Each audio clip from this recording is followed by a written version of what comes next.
اللہ کے نبی صلی اللہ علیہ وسلم فرماتے ہیں کیف بکم اذا فسق فتیانکم وطغى نساؤکم، اے میرے صحابہ ایک زمانہ ایسا آئے گا، ایک وقت ایسا آئے گا، ایک گھڑی ایسی آئے گی، ایک ساعت اور ایک لمحہ ایسا آئے گا کہ میری امت کے جو نوجوان لوگ ہیں یہ بد کردار ہو جائیں گے، راستے سے بھٹک جائیں گے، صراط مستقیم کو چھوڑ دیں گے، قرآن سے اپنا رشتہ ختم کر لیں گے، اللہ کے نبی کی سنتوں سے منہ موڑ لیں گے۔ جب یہ بات اللہ کے نبی نے کہی تو صحابہ پہ اللہ کے نبی کی بات بجلی بن کر گری، کہنے لگے یا رسول اللہ بھلا اس امت کا نوجوان بھی بد کردار ہو سکتا ہے؟ ایسا کیسے ممکن ہے؟ اس امت کے نوجوان تو ہے، قرآن کہتا ہے انہم فتیۃ آمنوا وانہم فتیۃ آمنوا بربہم وزدناہم ہدا۔ ایک زمانے کے اندر غالباً حضرت عیسیٰ علیہ السلام کے 250 سال کے بعد کچھ نوجوان تھے جنہوں نے اپنے ایمان و یقین کی حفاظت کی تھی۔ اس امت کے نوجوانوں کا رتبہ تو ان سے بھی بہت بڑا ہے، یہ کیسے بد کردار ہو جائیں گے؟ یہ تو لوگ ہیں کہ اللہ تبارک و تعالیٰ کا قرآن کہتا ہے رضی اللہ عنہم ورضوا عنہ، اللہ ان سے راضی ہے، اللہ سے راضی۔ یہ وہ لوگ ہیں کہ دن میں اللہ کی اطاعت میں مصروف ہیں اور رات میں خدا کی عبادت میں مصروف ہیں۔ ایسا نہیں ہوتا کہ دن بھر کی مصروفیتوں کے باوجود رات کی تاریکی میں بستر بچھا کے سو جائے، ایسا نہیں ہوتا، بلکہ جب رات ہو جاتی ہے تو مصلی بچھا لیتے ہیں، کبھی رکوع میں ہیں، کبھی سجدے میں ہیں، کبھی قیام میں ہیں، کبھی قعود میں ہیں۔ قرآن کہتا ہے تتجافى جنوبهم عن المضاجع يدعون ربهم خوفا وطمعا ومما رزقناهم ينفقون۔ یہ وہ لوگ ہیں جب پوری دنیا سو جاتی ہے، میٹھی نیند کی آغوش میں چلی جاتی ہے، تو یہ لوگ اپنے رب کے سامنے اٹھ کر کے مناجات میں مصروف ہو جاتے ہیں۔ سچ کہا ہے کسی نے، میں نور کے تڑکے میں جس وقت اٹھا سو کر اللہ کے رحمت کے دروازے کھلے پائے۔ اے اللہ کے نبی، اس امت کے نوجوان بد کردار کیسے ہو جائیں گے؟ اس میں تو حضرت ابو بکر صدیق ہے، اس میں تو حضرت عمر ابن خطاب ہیں، اس میں تو حضرت عثمان غنی ہیں، اس میں تو علی مرتضی ہے، اس میں تو خالد بن ولید ہیں۔ تقوی کا ایک سے بڑھ کر کے ایک نمونہ، اعلیٰ قسم کے لوگ، تقوی کے پہاڑ بلکہ کوہ ہمالیہ موجود ہے، یہ کیسے بد کردار ہو جائیں گے؟ ظاہر ہے کہ انہوں نے اپنے زمانے کے صحابہ کو دیکھا تھا، ہمارے دور کے لوگوں کو دیکھا ہوتا تو ان کا سارا تعجب دور ہو جاتا۔ انہوں نے دیکھا تھا حضرت عبداللہ بن حذافہ سہمی رضی اللہ تعالی عنہ کو۔ حضرت حافظ ابن کثیر رحمہ اللہ نے لکھا ہے کہ حضرت عبداللہ بن حذافہ سہمی 150 ساتھیوں کے ساتھ روم سے لڑائی کے لیے مصروف ہیں، گرفتار ہو جاتے ہیں، نوجوان ہیں، لحیم و شہیم ہیں، خوبصورت ہیں، نبی کے غلام ہیں۔ رومی حکمراں پکڑ کر کے سامنے لا کر کے ان سے کہتا ہے اے عبداللہ یہ بتاؤ کہ تم مجھ سے لڑنے آئے تھے، گرفتار ہو گئے، اگر میری بات مان لو، میرا مطالبہ تسلیم کر لو تو میں تمہیں آزاد کر دوں گا۔ حضرت عبداللہ کہنے لگے تو اپنا مطالبہ بتا، اگر مطالبہ ماننے کے قابل ہوگا تو میں مان لوں گا، اور اگر ماننے کے قابل نہیں ہوگا تو میں نہیں مانوں گا۔ کہنے لگا رومی حکمراں کہ اے نوجوان، اے اسلام کے ماننے والے، اے نبی کا کلمہ پڑھنے والے، اے قرآن پر ایمان رکھنے والے، تجھ سے بہت بڑا مطالبہ نہیں ہے، ایک مطالبہ ہے، اور وہ یہ ہے کہ تو عیسائی بن جا، ہمارے ساتھ آ جا، میں تیری شادی اپنی بیٹی سے کر دوں گا، آدھی سلطنت میں تجھے شریک کر لوں گا، تیرا بڑا مقام ہوگا، تجھے منصب ملے گا، لوگ کہیں گے کہ رومی حکمراں کا داماد ہے۔ میرے بھائیوں، آج سے 1400 سال پہلے کا واقعہ ہے، لیکن جب میں بیان کرتا ہوں میری زبان میں کپ کپی طاری ہو جاتی ہے، میرا جسم لرزہ براندام ہو جاتا ہے۔ ہائے ہائے، کیا لوگ تھے جو راہ وفا سے گزر گئے، جی چاہتا ہے نقش قدم چومتے چلے، تڑپ گئے اور کہنے لگے اور رومے، یہ بتا کہ تو یہ چاہتا ہے کہ میں عیسائی بن جاؤں، تیرے مذہب کو قبول کر لو، جس کے عوض میں تو آدھی سلطنت دے گا مجھے، اپنی لڑکی سے میری شادی کر دے گا۔ اے رومی سن لے، اگر تیرا کوئی اور مطالبہ ہے تو بتا، لیکن اگر تو یہ کہتا ہے کہ میں قرآن کو چھوڑ دو، میں دین کو چھوڑ دو، اپنی شریعت کو چھوڑ دو، محمد کی غلامی سے دستبردار ہو جاؤ، کان کھول کر کے سن لے، آج نہیں صبح قیامت تک میرا ایک ہی اعلان ہے، تو بھی سن لے اور اپنی نسلوں کو بتا لینا۔ پورا دین تو دور کی بات ہے، پورا قرآن تو دور کی بات ہے، پوری شریعت تو دور کی بات ہے، میرے نبی استنجے میں جو ڈھیلے کی ترتیب بتاتے ہیں، میں اپنے رب کی قسم کھا کے کہتا ہوں، ہم تو استنجے کے ڈھیلے کی ترتیب کو بدلنا بھی گوارا نہیں کرتے، تو کہتا ہے میں اپنے نبی کے دین کو چھوڑ دوں۔ میرے بھائیوں، وہ کہنے لگا کہ گرفتار کر لوں گا، پیروں میں بیڑیاں ڈال دوں گا، ہاتھوں میں ہتھکڑیاں ڈال دوں گا، مطالبہ مانے گا تو مالا مال کر دوں گا، نہیں مانے گا تو پیٹ کر کے تیرے جسم کو لال کر دوں گا۔ کہنے لگے لا تموتن الا وانتم مسلمون، اللہ کا قرآن یہ کہتا ہے یا ایھا الذین آمنوا اتقوا اللہ حق تقاتہ ولا تموتن الا وانتم مسلمون۔ یہ فیصلہ کیا ہے اور بہت سوچ سمجھ کر یہ فیصلہ کیا ہے، زندگی گزرے گی تو ایمان پر، موت آئے گی تو ایمان پر، یہ فیصلہ کیا ہے کہ اگر ایمان کے ساتھ جینے کا حق ملے گا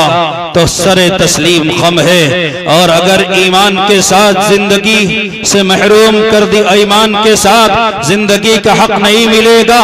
زندگی سے محروم کرنے کی دھمکی دے رہے ہو تو سن لو، زنجیر جنوں کا تحفہ ہے، زنجیر سے کیا گھبرانا ہے، ہم ہاتھ بڑھائے بیٹھے ہیں، پہنائے جسے پہنانا ہے۔ میرے بھائیوں، کہنے لگے میں تیری بات نہیں مانتا، تیرا مطالبہ تسلیم نہیں کرتا، قارون کا خزانہ میرے قدموں میں ڈال دے، شداد کی جنت لا کر کے میرے پیروں میں ڈال دے، اپنی بیٹی نہیں بلکہ جنت کی حوروں کو آسمان سے اتار کر کے ان سے شادی کرنے کا تو ہم سے وعدہ کر لے، اور بالفرض اگر وہ ساری لڑکیاں میرے پاس لا کر کے حاضر کر دے، میں تمام ڈیمانڈ کو، تیرے سارے مطالبات کو، تیری ساری پیشکش کو اپنے پیروں کی جوتیوں کے نوک میں رکھ کر کے اڑا دوں گا۔ اب یہیں پر رہ کر کے میری بات کو سن لو میرے بھائیوں، ہم کسی کو نہیں چھیڑتے، ہم یہ نہیں کہتے، کسی کو مجبور نہیں کرتے کہ تم یہ کر لو، یہ کر لو، یہ کر لو، لیکن اپنے بھائیوں سے کہنے کا مجھے حق ہے، تمہارے پاس آ کر کے بتانے کا یہ حق ہے، ایک بار نہیں بار بار بتاؤں گا۔ علماء دیوبند کا غلام ہو، ان کے جوتیوں کے صدقے میں یہ بات سمجھ میں آ گئی ہے کہ اگر تختہ دار پر چڑھ کر کے بھی حق بات بیان کرنا پڑے، تم تختہ دار پر چڑھ کر کے بھی حق بات بیان کرنا، لیکن ممبر رسول سے بغاوت نہ کرنا۔ اللہ کا شکر ہے پیش امام ہو، پیٹ امام نہیں ہو، منہ دیکھی نہیں کرتا، لگی لپٹی نہیں کرتا، منافقت نہیں کرتا۔ اگر تمہیں تکلیف ہے، تمہاری تکلیف ایک طرف، میں محمد رسول اللہ کی سنتوں کو اپنے پیروں سے رودنے والا نہیں ہوں۔ میرے بھائیوں، وہ میرے بھائی جو دین اسلام سے پھر گئے، اور میری بہنیں جو دین اسلام سے پھر گئی، اگر کسی کے رعب کی وجہ سے، کسی کے ڈر کے مارے، تو سن لے کہ تیرے بھائی عبداللہ بن حذافہ صحابی نے کہا تھا کہ محمد کے دین کے غلامی کا پٹا اپنے گلے سے اتارنا تو دور کی بات ہے، میں اللہ کے نبی کی ایک سنت سے بھی سمجھوتا کرنے کو تیار نہیں ہوں۔ جو جان مانگو تو جان دیں گے، جو جان مانگو تو جان دیں گے، جو مال مانگو تو مال دیں گے، مگر ہم سے نہ ہو سکے گا کہ نبی کا جاہ و جلال دیں گے۔ تو اگر ڈراتا ہے تو سن لے، تیری دھمکیوں کا ہمیں کوئی خوف نہیں ہے۔ توحید کی امانت سینوں میں ہے ہمارے۔ ایک کلمہ جو ہم نے پڑھا ہے، ایک کلمہ ہے میاں، یہ اسلام ہے، یہ توحید ہے، یہ اللہ کا قرآن ہے۔ کسی چورن بیچنے والے سے چورن ہم نے نہیں خریدا ہے۔ لا الہ الا اللہ محمد رسول اللہ کا اقرار جو کیا ہے، اسے توحید کا اقرار کہتے ہیں۔ اور سنو، توحید کی امانت سینوں میں ہے ہمارے، توحید کی امانت سینوں میں ہے ہمارے۔ آسان ہی مٹانا نام و نشاں ہمارا، باطل سے دبنے والے